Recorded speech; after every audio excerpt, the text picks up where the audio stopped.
are back with more of My Southern Home, and I'm here with Todd Parker with Parker Creations. And Todd, it is springtime and the sun is shining and people are starting to think about landscaping and getting their homes derby ready, and that's what you help people do. It is indeed. It's definitely spring. Everybody's got the bug. This is a perfect time to get things ready for derby. We've had a lot of rain. It's a great time to get your shovel out and get rid of those ugly, mean weeds because they pull right up in the mud. It's time to mulch, clean your flower beds out. Obviously, time to do a little water feature maintenance.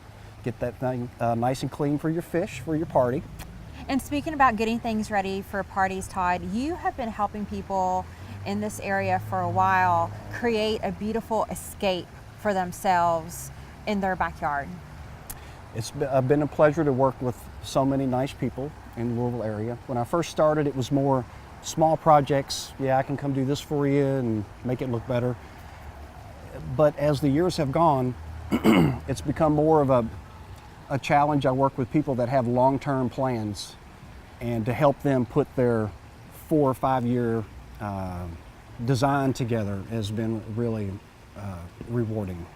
And that's a good point, because when you're tackling an outdoor area, you don't have to do everything at once. You can start with one area and then expand it, and you help people with those designs. I help with budgeting, planning.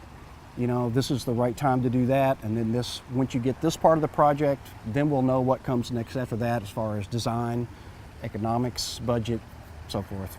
Todd, what are some of the things homeowners should think about when they're getting ready to transform their backyard into a space that they want to spend time in? Well, obviously everybody is on a budget, so you want to get the most for your money that you can. And I encourage planting perennials instead of annuals, you know, because they come back every year. I always use a handful of annuals because that way you can kind of change the look with a little exclamation point here and there, and you're not stuck into the same plants coming up in the same place every year. So you can add things around it and give it a little variety. And obviously, just how much time do they spend outside and what are they looking to get out of their experience? Recently, I've had one really good project. It took me about 4 months, and I started meeting with Joe and Cheryl to just take a look at things and listen to them and what they wanted and what they had in mind. So we started with excavating for the walkway and patio, and there was also a water feature to be combined with that, a flagstone pathway, a small circular deck, and then I landscaped the complete rest of it.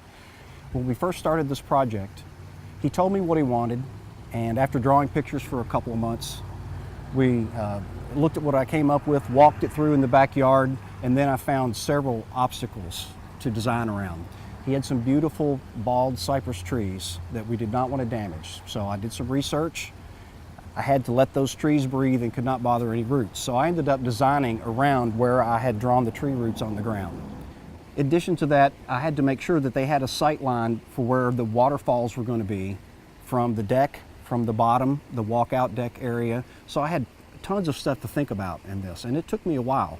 I built a circular deck for him. It's really a small platform because he had this nice swing.